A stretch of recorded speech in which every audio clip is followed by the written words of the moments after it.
পিপুল আমি আজকে এসেছি, আমি রান্না করব গরুর মাংস।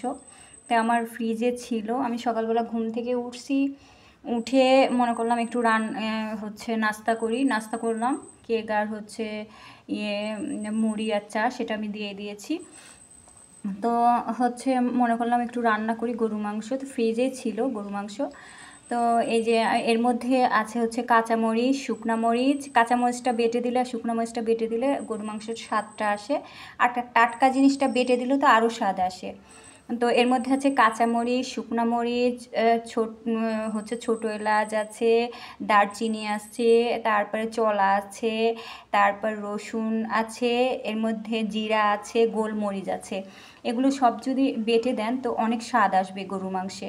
তো এই যে এগুলো এখন আমি বেটে দিব। আর এই যে আমার গরুর মাংস আমি ধুয়ে দিয়েছি, এটা এখন রান্না করব। এই যে আমার এই যে ধোয়া হয়ে গেছে, আমি ধুলাম এখন গরুর মাংসটা, এখন চড়াই দিব। এটা কষাচ্ছি দেখুন আপনারা। এবার মাংসটা ঢেলে দিব। তেল একটু বের হয়ে আসলে, মশলাটা আর তেলটা একটু আলাদা হয়ে গেলে তখন এটা মাংসটা ঢেলে দিতে হবে। দেখুন মাংস পানি দিয়ে দিয়েছি, দেখুন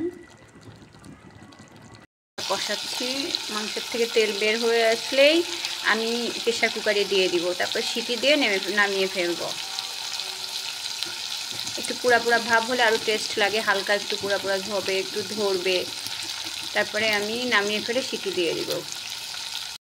মাংসটা সিটি দিব, পানি দিয়ে ফেলছি। এখন মাংসটা সিদ্ধ করার জন্য সিটি দিয়ে নামিয়ে ফেলবো। তো আপনারা খন্দকার আরশি আইডিতে থাকুন আর আমাকে লাইক কমেন্ট শেয়ার করবেন। আমার একটা ইউটিউব চ্যানেল আছে, ওটাতেও আপনারা লাইক কমেন্ট শেয়ার করবেন। যত করবেন আমি আরও বাহিরে যাব, দুপুরে যাব, যে আমি বাহিরে ভিডিও করব, উপজেলার ওদিকে যাব, ওদিকে ভিডিও করব। সকাল থেকে ঘুম থেকে উঠে একটু নাস্তা করলাম, নাস্তা করে একটু শুয়েছিলাম, ওখান থেকে এখন রান্না চড়াই দিলাম। এই তো সকাল থেকে অনেক কাজ থাকে, তো ঘরটা ঝাড় দেওয়া, মোছা সব কিছুই করতে হয়। তো সব কিছু করবো, আবার করে গোসল করে একবারে বের হব। তো আপনারা খন্দকার আরশি আইডিতে থাকুন আর আমাকে লাইক কমেন্ট শেয়ার করুন, আর যত করবেন আমি তত ভালো কিছু দেখাতে পারবো। গাইস আমার রান্নাটা, এই যে রান্নাটা হয়ে গেছে, এখন আমি নামিয়ে ফেলবো।